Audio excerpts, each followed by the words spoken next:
Okay, so essentially, what is the idea of the Kabbalah of Rosh Hashanah? So Rosh Hashanah, we do all kinds of nice things. We go, we eat apple dipped in honey, we have a lot of prayers, and we do a lot of things. But sometimes, the more things we do, the more distracting it is from what is the essential point. So we say it's a day of judgment. Yes, it is the day of judgment, but that's not the essential point. How do I know it's not the essential point? Because in the Torah, it doesn't say the word as the Torah doesn't say anything about explicitly about being a day of judgment. All it says is that on the first of the seventh month, we sound the shofar, Yom Teruah, day of sounding of the trumpet of the shofar, and it also sometimes says Zikaron Teruah, remembrance of the shofar, but essentially we're blowing the shofar, we're sounding the shofar. So why exactly are we sounding the shofar? Why are we doing this? What is the spiritual meaning behind this? So it's obviously different perspectives, but here comes the Hasidic, the Kabbalistic perspective. The Kabbalistic perspective says something like this. And we said this in the past, but it's good to remember, and then we can get more detail. The Hasidic perspective says something like this, the Kabbalistic perspective. I'll first give you in the words of the Kabbalah, and try to unpack it. So the Kabbalah says like this: every year, toward the end of the year, there's the divine attribute of Malchut, which is kingship, which the divine attribute of kingship is what creates and gives energy to the rest of the world. Every year, the divine attribute of kingship, on the eve of Rosh Hashanah, the day before Rosh Hashanah, sort of as Rosh Hashanah is entering, kingship ascends back to its source. And there's no more kingship. So what are we supposed to do? So now what we have to do is what the Kabbalah calls binyan hamalchut. We have to build up. We have to build up the attribute of kingship. And the way we build up the attribute of kingship is essentially through sounding the shofar. And then we build the attribute of kingship, and then we sort of crown God as the king of the universe, whatever that means. We'll talk about that in a minute.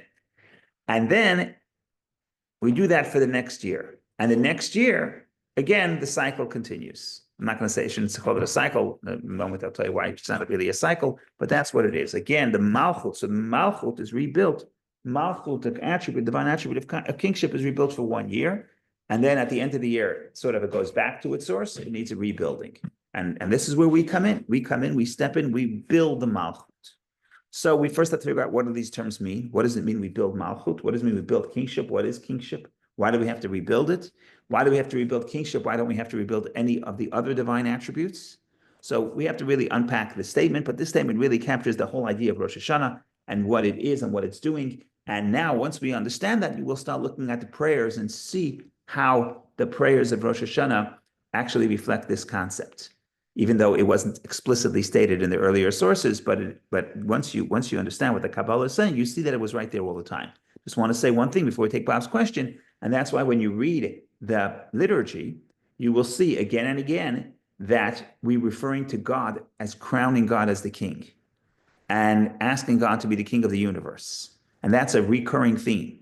I would say there's basically two themes of the prayers of Rosh Hashanah. One is for a new year, in other words, blessing for the new year, and one is making God the king. And we go crazy to the extent that all year we refer to God as El HaKadosh, the holy God. And on Rosh Hashanah and the 10 days between Rosh Hashanah and Yom Kippur, we switch it in for HaMelech HaKadosh, the holy king. And you must say holy king, because if you don't say holy king, you only said the holy God, the prayer is not valid, and you have to repeat it. So this is serious. Right? So the theme, and not only that, also HaMelech HaMishpat, not the God of judgment, but the king of judgment. We're obsessed with the concept of king. Now, by the way, it's very hard for modern people to relate to what is the king. We don't live in a monarchy. We rebelled against the British. That's why we have 4th of July barbecues and fireworks. So we don't connect to the concept of monarchy. But in the prayers, it's all about the king. Now, we don't always understand the value, the inner meaning until we see the Kabbalah. But once you see the Kabbalah, you'll see it. The prayer book is expressing that truth as well. Go ahead, Bob, please. Good morning, Rabbi. Just a clarification. When we go back to the first king of the Jewish people, King Saul, we know that God was not terribly happy, or it wasn't his idea anyway. Yes. So in a way, isn't this a demotion for God? Shouldn't God isn't this an affront to him by calling him a God? It's a designation, firstly, that sounds less than just the oneness of universe. It Yes. almost is an anthropomorphic designation that demotes him. Yes. So it is a demotion, but all the spirot are a demotion. Now you say God is kind, it's also a demotion because kind is already a Look, definition. kind is an attribute, it's not a designation. Right, It's right. like Okay. calling you, because you wiped up the table. Suddenly, Rabbi, Feldman is a janitor. Right, Uh, right. so I Okay, so the answer is yes, it's a demotion, and we'll talk about that. I'm not sure if it's different than a designation as kindness. We'll get to that in a second, because it may be the act of being king. It may be the act of kingship as opposed to saying he is the king. So, but either way, it's certainly a demotion. And you're right, kindness is much more about Yeah, so kindness is saying something. Yeah, let me an address that. attribute of The a answer is yes. personality. It doesn't define the person. Right, but you'll have to say that about God, about all the attributes. When you say God is kind, you'll also have to say it doesn't define him because he's undefined. But let's talk about this for a second. Let's talk about this for a second. Because this gets right to the heart. The point is this: Bob says that kingship, he shouldn't want the job. Kingship, monarchy, we're uncomfortable with a monarchy to begin with. We talked about this in the parsha 2 weeks ago, about the mitzvah or the discussion about a monarch and whether or not it's a good idea. But let's assume that we don't like monarchs. And even if there is a monarchy, so saying God is the monarch is a demotion. And you're right, it's a demotion. And but not only is the monarch a demotion, the entire act of creation is demotion. The way the Zohar says it, the Zohar quotes a Talmudic statement that says, Lav urcha de malka. It's not the way of the king to talk about mundane matters. In other words, someone is great. You're not going to talk about things that are insignificant. Well, for God, all of the universe is insignificant. So forget about we'll talk about the attribute of kingship in a second. But what we're really saying is for God to invest himself in creation is a demotion. So let's put let's hold on to that thought for a second. Now let's talk about what does kingship mean? And how does kingship differ from the other attributes of God, the other emotive attributes of God, the 7 emotional spherot? So all the emotional spherot are really saying something about the person himself in the metaphor, right? God himself in the analog. But if I say Bob is kind, I'm talking about you. You could be kind. Kind is it's your character trait. And that's the first 6 of those spherot. They describe your character trait. When you talk about kingship, and forget about the word kingship, let's for one moment, just for the sake of clarity, let's substitute the word kingship with the word leadership. If you're going to say that you're a leader, or even worse, not even leader, I would say something else. I would say in the Kabbalah, another word for Malchut is kingship, but it's also dibur, it's also speech. Speech is related to Malchut. Speaking to somebody else, relating to somebody else is not you per se, it's the way you are interacting with something outside of you. So the whole idea of speech and the whole idea of leadership is a demotion. And for some people, they don't have any inner character. All they want to do is they want to lead. They want to be a politician because for them it's a promotion. But if someone has substance, then leadership is a demotion. I always say that Ben Gurion called up what's his name? Called up Albert Einstein. True story. Google it. And he wanted to give him the offer to be the president of the state of Israel. And what do you think Albert Einstein said? Of course not. President of the state of Israel, that's a demotion because you're somebody who could sit in Princeton and think ideas. And to have to start being a president and start being involved in leadership is a demotion. He doesn't want a demotion. But so the whole idea of kingship is a demotion. And the whole idea of God interacting with the world and having a relationship with the world is the biggest demotion. So Bob is right. Now the question is, so why does God want to do this? So we'll talk about why God wants to do that. But now we understand what the Kabbalah says. Malchut, kingship, is unnatural, and because it's unnatural, it doesn't go on forever. It's going to dissipate at the end of the year. God's going to say, well, "What do I need this for? I don't want to be there. I don't want to do this. I don't want this demotion. I don't want leadership. I don't want to be the president. I'd rather be in Princeton thinking ideas." So that's why, according to the Kabbalah, all other attributes, the first 6 attributes, certainly the intellectual attributes, but even emotive attributes, which in one hand is emotive is how I relate to the world outside of me, but it's still an expression of self. This is how I feel. It's about me. But if I'm talking to you, it's not about me anymore. It's about you, right? What's the difference between if I'm thinking alone, I don't need anybody else. But if I'm talking to you, I need you to understand. Now you are the subject. In other words, I mean, you are the focus. Now, me and you are on the same level. You're higher than me. So for me, it's to talk to you is a promotion. But for God to speak to someone outside of himself, that's a demotion. So the question is, it's a demotion. It's a much bigger demotion than Einstein having to be the president of Israel. I'm sure there's some perks in the president of Israel. The much bigger demotion for God to want to create the universe, to have any interest in the universe. So that's why the Kabbalah says, kindness doesn't run out because that's God himself. It's not really his essence, but it's an attribute that describes himself. Okay, but Malchut, kingship, you could substitute that with leadership or communication with the world outside of him, because that's the way God creates. God creates and rules by speech. What does speech mean? It's anthropomorphic, but the point is, it's a metaphor of what speech means. I'm talking to you. You matter. And it's not just about what I feel, because I don't matter in this relationship. The fact that I understand it is irrelevant. If I'm talking to you, it's because you need to understand it. So in this relationship of speech, the speaker is not relevant. Is not important. The listener is important. So that's a very unnatural space for the divine energy to be in, for God to be in, and therefore it's unnatural. And therefore, do not be surprised when the Kabbalah says Malchut is fragile. Malchut of all the 9 sefirot. I said 7 because it's emotion, but of all the 9 sefirot, including the intellectual sefirot, Malchut is fragile. It's going to run out. It's going to dissipate. It has to be rebuilt. And now you say, why over Rosh Hashanah are we obsessed with God being the king? Is kingship so great? No, kingship is not great. Kingship is a demotion. And that's why we're asking God, please demote yourself. Please come to relate to us. Because for him, it's a demotion. For him, God is transcendent, not just from an individual person, but from the entire active creation, from the entire cosmos. So that's the Kabbalah of Rosh Hashanah. Now the question is, how do you get it? How do you build Malchut? How do you inspire God to want to speak to us? How do you inspire God to want to reinvigorate the universe for the next year? Because again, if according to the Kabbalah, this idea that the world has to be perpetually recreated, you need God's speech to be invested in the world, because God's speech is just a metaphor for God's communication and giving to the recipient, and it's unnatural, so it's going to dissipate. So if Malchut is not rebuilt, there's no more energy of the world.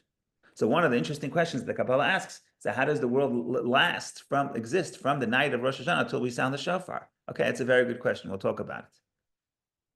Maybe next week. It's a very important question. Because according to the Kabbalah, Malchut is gone. Malchut is gone. God is not talking to us. But the point is, Bob's protest that it is a demotion is 100% correct, and that's why the Kabbalah says you have to do something to create this demotion. Who would want to demote God? Well, if we want a relationship with Him, by definition, that's a demotion. But who's to say in us saying, "Oh God, be our King," that it's a rhetorical request? It's not like he's answering us. We're just making the request. Yeah. How do we know he's going to answer? How are we going to know he's going to say yes? That's a good question. So we'll get to that. But but we see what we want. If we have to ask for it, means it's unnatural, right? So the Kabbalah says, why is it unnatural? Because Malchut is unnatural. Malchut, not just kingship, but God's relationship with us is unnatural, and it's a demotion. And it's something that is unfathomable in some way for the infinite to want a relationship with the finite. It's radical. It's so radical. We take it for granted because we happen to be Jewish. But the concept that most philosophers who believed in God would not fathom that God would want to have anything to do with creation as a whole and specifically with people, right? It's like you don't really care what's going on in that ant colony that's right outside your front yard. Okay, now the distance between you and the ant colony is much smaller than than the distance between the infinite God and the finite creation, right? Because infinity and finite is there's no comparisons. There's no bridge. But in the finite, okay, we're not that different. If you get down to the atomic level, we're not that different than the ants. Not that different. Okay, we're a few steps above, but we're not that different, right? So the point is that's why logically it's a radical point that God wants a relationship with the people, with the universe, with people, with Jews. It's radical. It doesn't make any sense. It's a demotion, and that's why we have to say, please, please, please, let's do this. So now Bob asks another question. How do we know he's listening? How do we know he answers? Okay, good question. We'll put that. So far, I have two good questions. First of all, how do I know the world exists? How does the world exist from when Malchut runs out the night of Rosh Hashanah until we sound the shofar? Question number one. Question number two, how do I know God's still in business? Okay, two good questions. We'll have to come back to those. But the point is the fact that we have to keep insisting and say, please, please, please, we're coming to shul, we're buying tickets, we're listening to the cantors and the rabbis, laughing at the jokes, doing all this for what? To say, please be our king. If the guy wants to be the king, then why do you have to ask so much? Because he doesn't want to do it. What do you mean he doesn't want to do it? It's not natural. So we have to create the will. That's another thing the Kabbalah says. We have to talk about what that means. Part of building Malchut is creating the willful Malchut, creating the motivation. And then how do we do it? How does the shofar do that? Okay, these are all good questions. I'm happy we started a week before Rosh Hashanah. Otherwise, we would never cover this. Okay, we have another week next week for backup. Okay, go ahead, Vicky, please. Well, thank you, Rabbi. As if two questions wasn't enough, I have another one. I don't want to. All our questions. I don't want to distract from your train of thought, but how can we project it to human relationship? Because our own Malchus, because we created in the image of God, is also fragile. So should we wait for another party to call? And how do we rebuild our own Malchus? Because with Hashem, we have a precedent for 58, 85, right, years. Right. Answering, so we have some hope. Right. That's my question. And maybe specifically following up on Vicky's question, what about parent and child? In terms of that relationship, does the child have to call the parent? Does the and all? And I guess I like that the question, her question is like, okay, well, that's all great, but how do we deal with this on a day-to-day basis, like right now? Yeah, so that's all good. That's the most important question. So I just want to say, as follows. I want to say that when you come to specifically parents and children, the relationship is multi-layered. There's a Malchut aspect, but there are deeper aspects, right? There's a place where you're connected at the core, and the same is true with the creation and God, but let's put that aside for a second. When we say that there is a relation that God's relationship with us is Malchut, is kingship, what we're basically saying is that highlights the idea that it highlights the distance, because the king and the subject only works. The attribute of leadership in general and kingship in particular is you're not leading by, let's say, inspiration, by teaching an idea, right? If you're teaching an idea and you're inspiring people to do what you want, you don't need an attribute of kingship, right? You're conveying knowledge, and the knowledge is inspiring, right? So you're going to use a different one of the 10 attributes.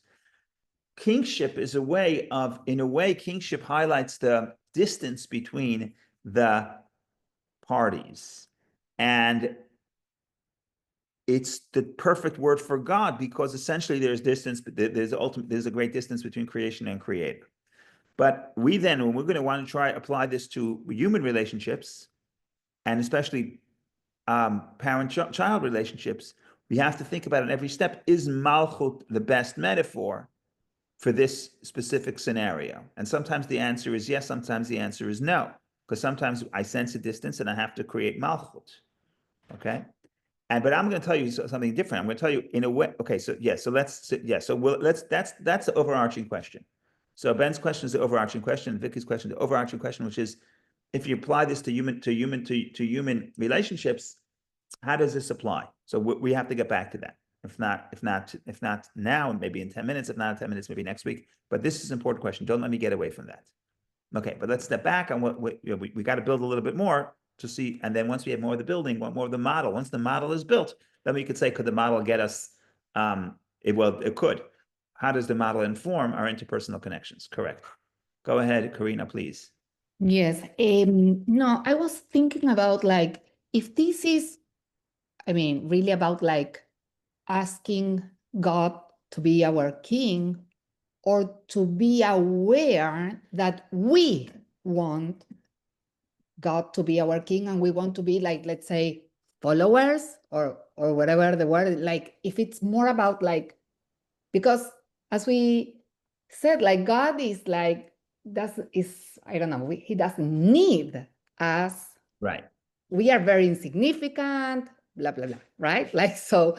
So you're saying, so I know, but I want to push back for a second. I want to say that I'm asking a very serious question. Is there a relationship between creation and God?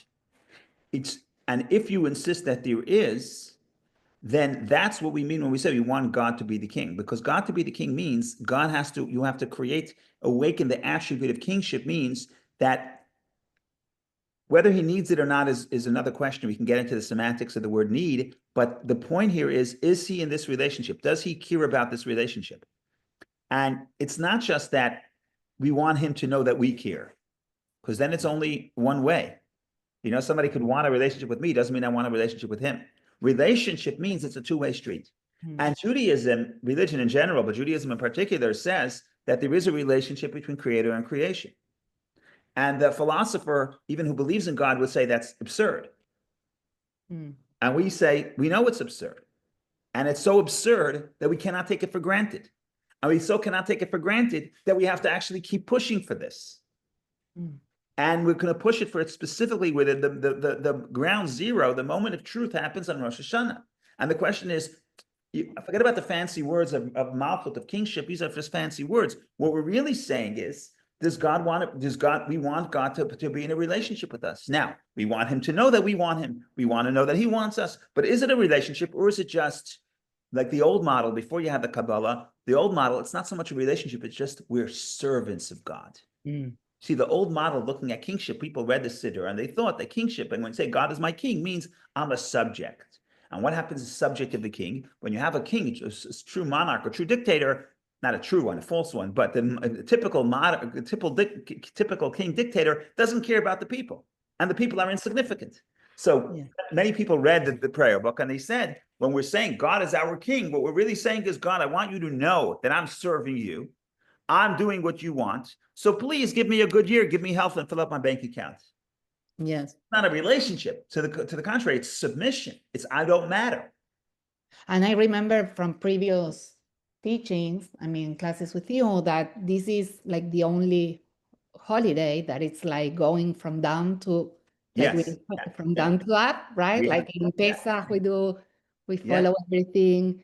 So I remember that. Yes. So now it's basically Passover is God wants a relationship with us, but that runs out after a while because it's unnatural. So give me just a second. I'll plug in, because every year you got to plug in again anew. We just plugged in anew.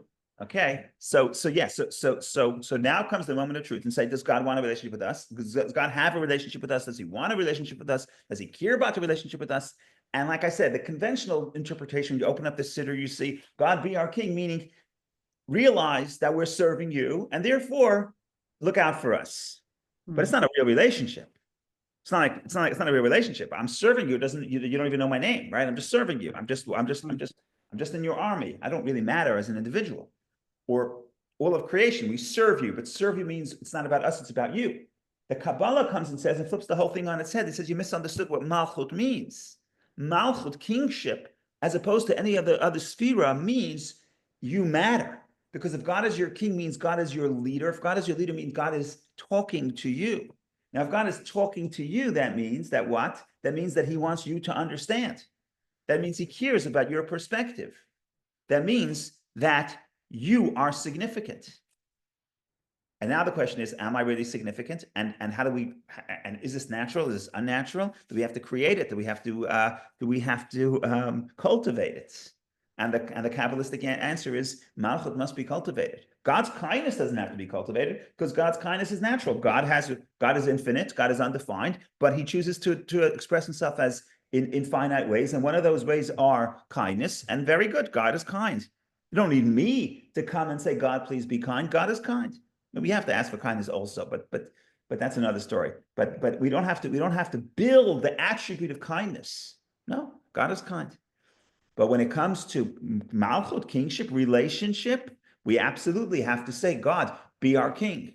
Now, don't get distracted as a Western person. Don't get distracted by the word king and think that king means something arcane and negative, which is just like we're just subjects, we don't matter. And don't be modern, and don't be an ancient person living under a dictatorship who says that the people don't matter to the king. That's not, the Kabbalah says no, that you missed the whole metaphor. We use the metaphor of the king because we're looking for a metaphor where there's a great distance between the king and between both parties in the relationship, especially spouses is much more equal to begin with. Parent and children are much more essentially connected. But you're going to say infinite creator and creation. We need some metaphor where there's a distance between both parties in the relationship where it's not a equal relationship. So we use the metaphor of king, but king really means speaking to somebody else, speaking to someone outside of you. And for God, king really means relationship with something that essentially is insignificant. So now it's unnatural. So we have to rebuild Malchut. And that's why we have to sound the shofar, because like Karina says, other holidays, essentially what the holiday is basically pick up the phone and call God. Essentially, it's what the Kabbalah calls milamata l'mayla, from below to above. We have to do whatever has to be done, we're doing it. God is not doing it. Passover, it's all about what God does for us. And what do we have to do? Nothing. We have to have the Seder. But essentially, if you look historically, what Passover is the people are recipients of God's kindness. They didn't really have to do much. And every year, the springtime is a time of revelation from above. We talked about this every year. I think we mentioned it this year too. That day we talked about this on Tuesday. That there's the two acronyms. The famous acronym is Elul is an acronym from a verse in the Song of Songs. Ani l'dodi v'dodi li, I am to my beloved, and my beloved is to me. But there's another verse in the Song of Songs which says the opposite, Dodi li v'ani lo, my beloved is to me and I am to him. And the sages say it depends what time of the year you're talking about. If you're talking about Passover, God is coming to us. My beloved is to me. God takes the initiative. 6 months later, God says, I'm not calling. So who should call who? That was Ben's question or Vicky's question. Who should call who? Well, in this dynamic between people and God, Passover, God calls us. And Rosh Hashanah, he says, I'm not calling you. I don't know if I want to be the king. I don't know if I want to have this relationship. We have to call God. And we say, I know it's unnatural. I know Malchut is unnatural, but we're going to help you build Malchut. And now the question is, how do we build Malchut? And what does that have to do with the shofar? Okay, so let's just get to the formula like we do. Would you give the formula and then give the Kabbalistic formula and then try to explain? And then we didn't start the discourse yet. The discourse is going to play on those ideas, but we first have to put out the ideas. What is the formula? So the Kabbalah says, well, you have to build Malchut.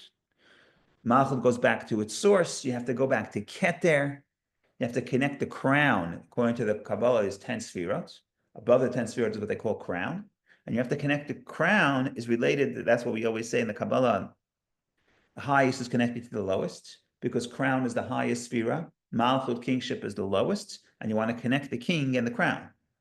So on Malchut, on Rosh Hashanah, we sound the shofar. And by sounding the shofar, we build Malchut, which means we bring the crown to the Malchut. What does that mean in simple English? In simple English, it's actually very simple and very straightforward. In simple English is that we have to get God to motivate. What's the greatest motivator? The greatest motivator is will. We have to create God. We have to get him to want the relationship, the will.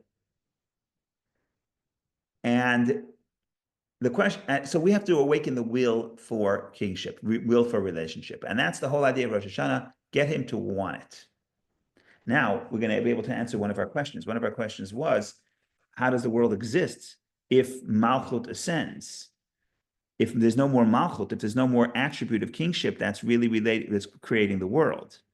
So the answer is that you have to look at the fine print. If you look at the fine print, and you'll see that like what the Kabbalah really says, it doesn't really say there's no Malchut. It says that the inner dimension of Malchut ascends, meaning to say the will. There's no more will. He's still doing it, but he doesn't want to be doing it. And there's a very big difference between someone who's doing something because they really want to do it. So then their inner excitement is invested in this act, or they're doing it because they're used to doing it, or because they have no choice, but the will has dissipated. And if the will has dissipated, obviously it's done with much more weakness, less enthusiasm, and less excitement. So the Kabbalah says the night of Rosh Hashanah, the world is functioning, right? All the atoms are still spinning. The world is functioning, but it's like someone who's doing labor when they're very tired and very uninterested. Well, so now we're refining the point. What we really have to do is we can't get God to be the king. God is the one who does, God is the actor, God is the king. What we really have to do is we have to figure out, how do we get God to want this relationship? And that's really the service of Rosh Hashanah. How do we get in the will? So rebuilding of Malchut really means re-establishing God's will for the relationship. Now you ask, how do we get God to want the relationship? I don't know if I made the job harder. I don't know if I made it easier or harder, right? Till now we said you have to build a Malchut. Now we say, nah, don't worry about the Malchut. The Malchut is there. What we're really saying is we have to draw down the crown, which is in Keter and Kabbalah. The crown is both will and pleasure, which are interrelated. Will and pleasure are the outer layer and the inner layer, but that's another story. But we have to bring down the will. We have to get God to want the relationship. How do we get God to want the relationship? That's very difficult. Okay, you want to get God to want the relationship. If anyone had to guess, what would I do? What's the next thing I'm going to say? If you had to predict, and you were here last year, so maybe you remember. So it's based on a verse from King Solomon, which says, "Kamayim hapanim lapanim kein lev adam al chaveiro." The same face that you show to, just like when you show face to the water is going to reflect the face you're showing. If I go to the water and I smile, my reflection is going to smile. If I go to the water and I'm angry and I'm sad, that's the face, that's the countenance I'm going to see. Says King Solomon, the same thing is the human heart. Lev adam al chaveiro, with a human heart to another human heart. If I have a feeling toward you, over time, it's natural, doesn't mean for sure, but it's natural that you'll feel that to me the same way. Somebody loves me, natural instinct is to reciprocate. Doesn't always happen. There's complications, especially with parents and children, but that's natural. Just like when I sow water, if the water is dirty, it's not going to reflect anything. But the natural state is that whatever I show you, I get back. And the Kabbalah refines that concept and he calls it the itaruta delatata, awakening from below, which means that we believe that the way God sets up the universe is that when we do something, when we do an act, or whatever we do, whatever we show toward God, God reciprocates. Now, if I have to get God to want the relationship, how do I do that? The most important thing is to show God that I want the relationship. If we want the relationship with God, then if he sees that you want it, then he will want it as well. And I'll give one example, and then we go to Vicky's question. The example is like this. Take your kid to the park, and the kid wants to play in the sandbox. I don't think anyone here has very young kids, but I always go to the park. My one prayer is that the kid doesn't see the sandbox, because I'm not interested in the sandbox. If I wanted the sandbox, I would go to the beach. But I don't want the sandbox. But the kid wants to play in the sandbox. And say, you know what, my kid wants to play in the sandbox. I'll go into the sandbox. I don't really want to, but I'll go into the sandbox. Now, I go into the sandbox, and let's say I'm in the sandbox, and all of a sudden I see my kid is totally distracted. Either he's talking to somebody else, or he left the sandbox and went onto the swing. He's gone. He's out of here. So what do I say? I say, I don't want to be in the sandbox. I'm only here for you. If you don't want to be here, I don't want to be here. So I'm out of here. The only way to keep me in the sandbox, if you see the kid wants you here, then I'll be here, right? Or if you're in a relationship, or you're going on a date, or you're going out for dinner, and the other person doesn't want to be here. How do you know, man? I don't know. They're looking at their phone or whatever. They don't want to be here. If you don't want to be here, I don't want to be here. The best way to get somebody to want to be somewhere or to want to be in a relationship is to demonstrate and display that you really want them to be here, and you don't want anything else. And if you want them, then the natural result, again, it doesn't always happen, but the natural result is that they want you. So there's no way the only way to try to get somebody to want to be in a relationship is to show them that you want the relationship with them.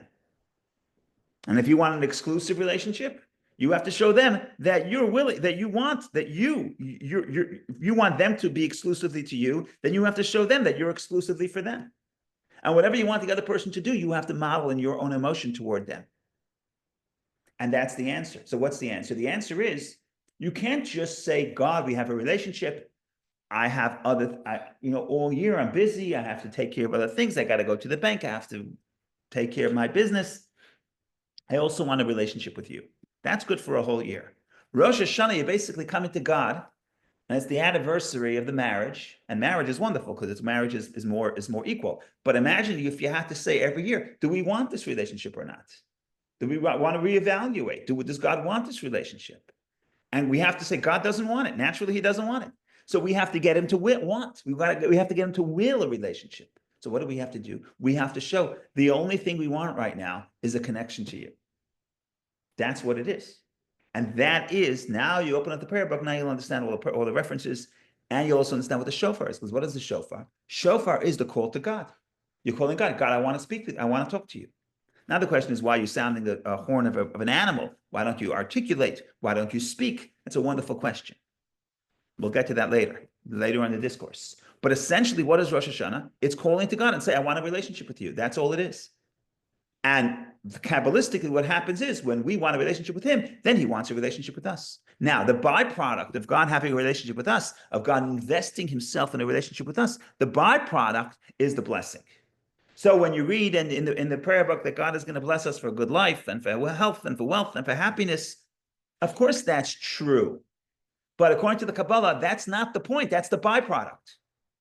That's the byproduct. The byproduct of relationship is that when God's energy is invested in the world, what comes along is blessing. But that's not what we want. In fact, it's a distraction. If I come to Shalom and say, God, I really want material success.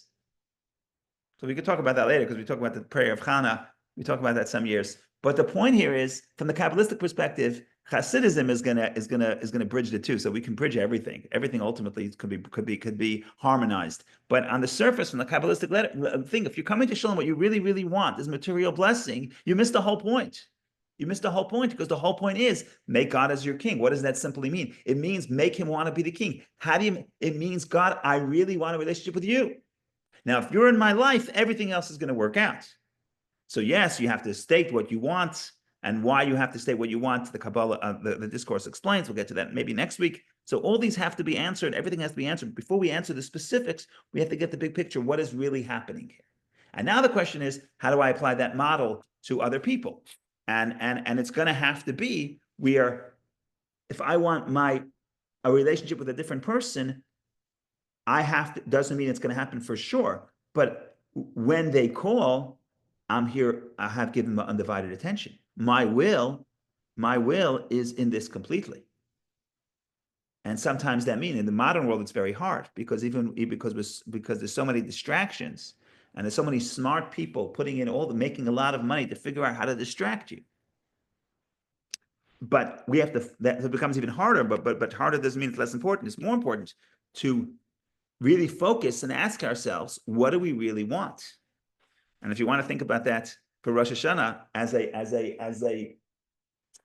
a meditation, going to shul, thank God you got plenty of hours in shul other than the few minutes of the shofar. What do I really want? And what do I really, really, really want? I want health. Why do I really want health? So it's really recalibrating what is my will? What is my ratzon? What is my will? What do I want for the new year? And not be satisfied with the outer layer. I want the latest model iPhone, but it's going deeper. What do I really want? And ultimately, for the soul, what I really want is a connection to something greater than self, a connection to God. But if that's what you really want, then feel that strongly on Rosh Hashanah, and then you'll feel that every day. Maybe not to the same level of intensity, because you're not supposed to. There are other days you got to run. You got to do other things in your life as well. But when is the time that I'm going to show the person that I love that I really love them? That I really want a relationship with them. I can't show it necessarily on Tuesday afternoon because I'm going to work and she's going to work. But when can I so there has to be a time where you could say, I want nothing else other than you. Okay, that's Rosh Hashanah.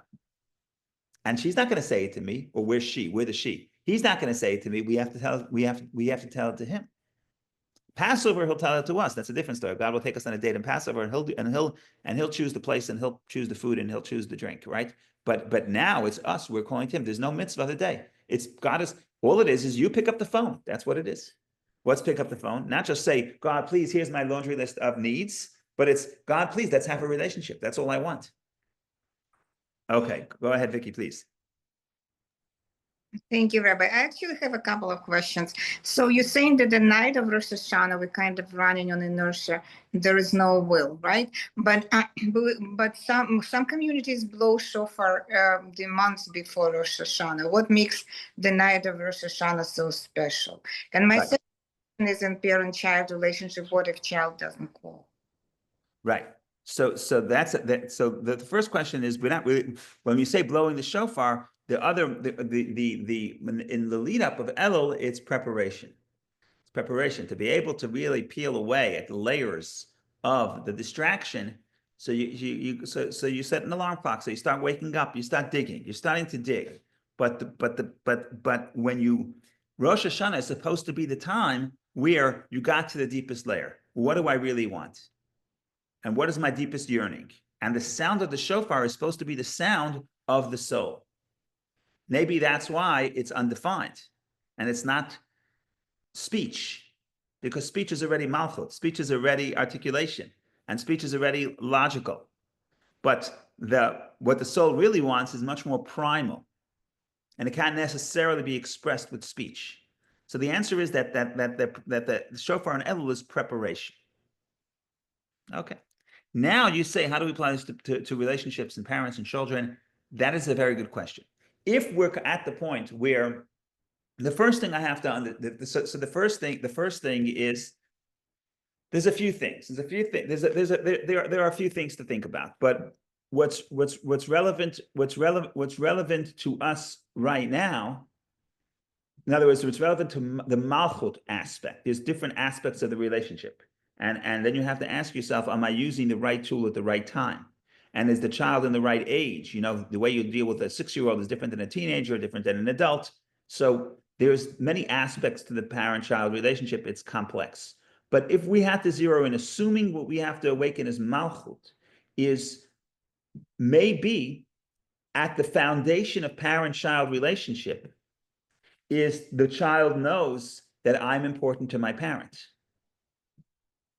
Now, maybe in your case, people know you feel like your child knows it, but there's a lot in the way we live our lives that would give the child the impression that they're not the most important thing, because we cannot give them all our time, and we can't give them whatever they want whenever it is, because of various reasons. Also, sometimes giving them what they want is not the right thing to do, right? But there is a lot. If you're from the perspective of the child, you would be forgiven to think that I'm not the most important thing for my parents.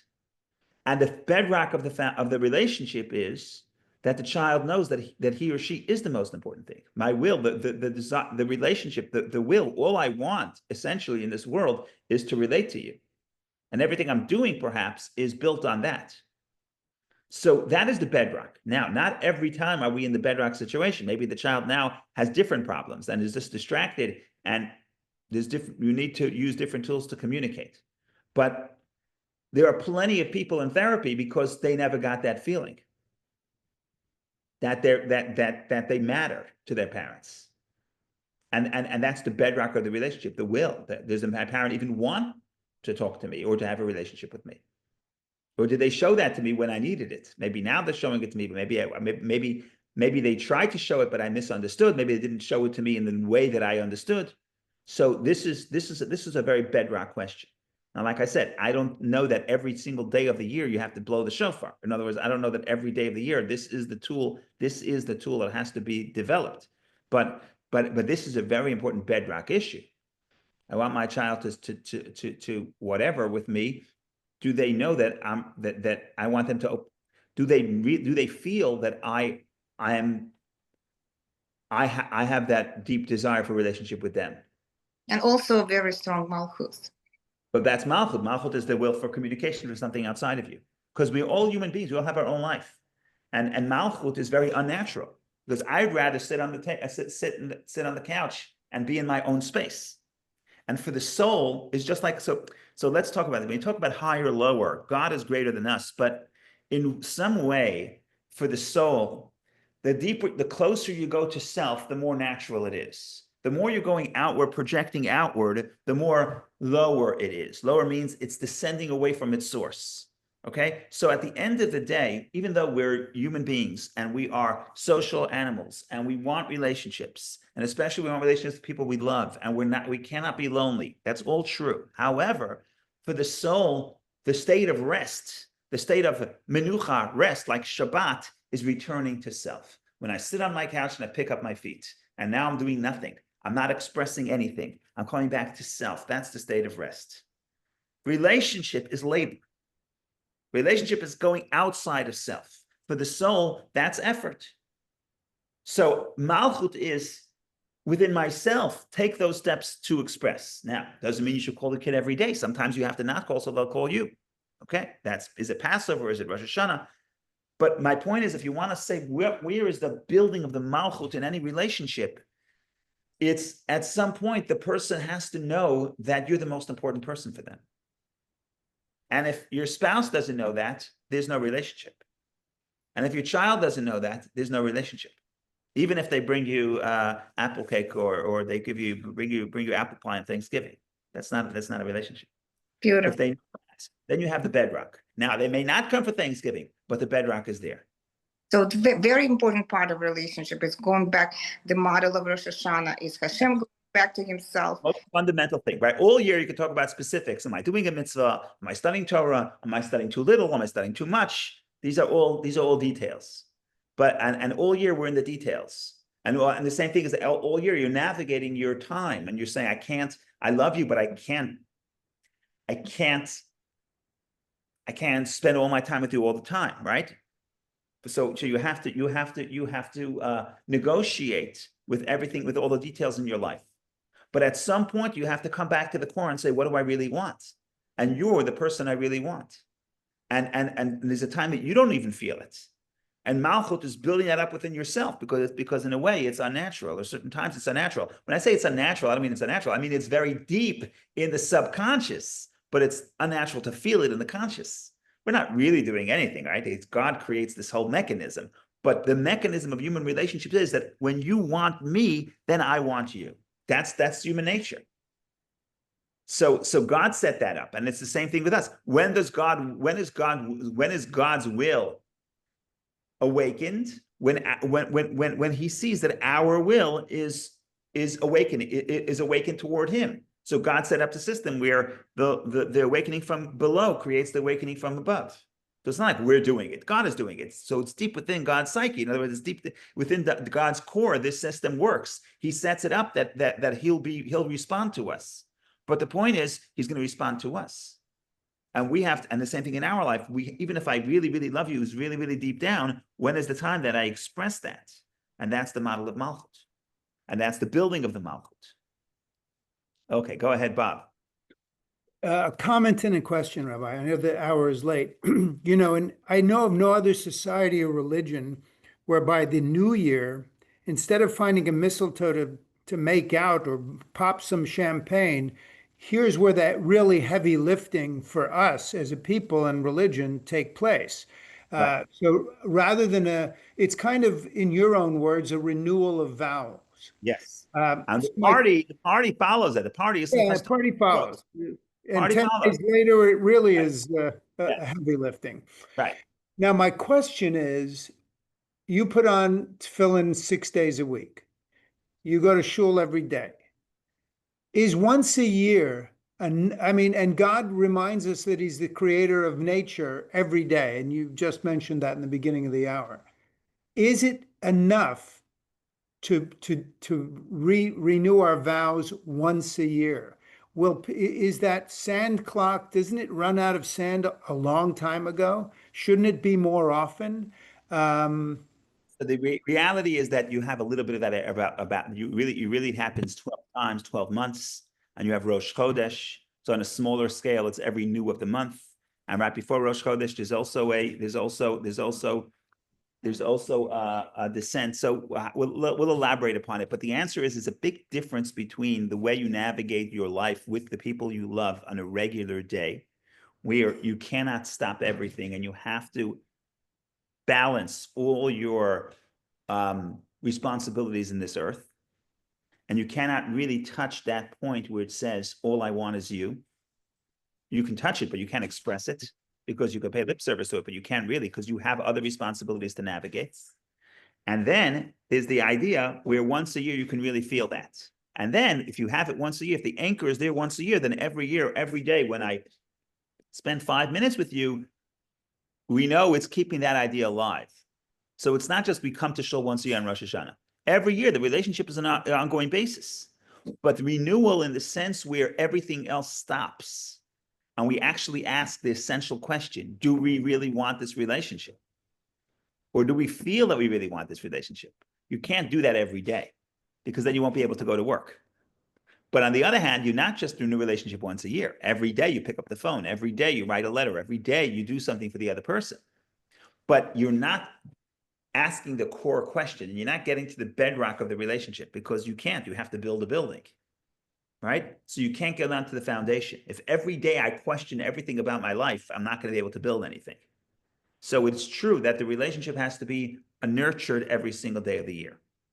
But getting down to the essential questions of the relationship and feeling the essence, and when you feel to the essence, there's no room for anything else. At the essence, it's not like, I love you, but I also have to go to work. No, at the essence is, I love you, and you're the only thing that matters. Therefore, I'm going to go to work, but that's tomorrow, right? So to be able to feel the essence, everything else has to stop. And therefore, you can't do that every day. But every day, on the other hand, every day you're expressing, you're bringing out that truth in the world of complexity.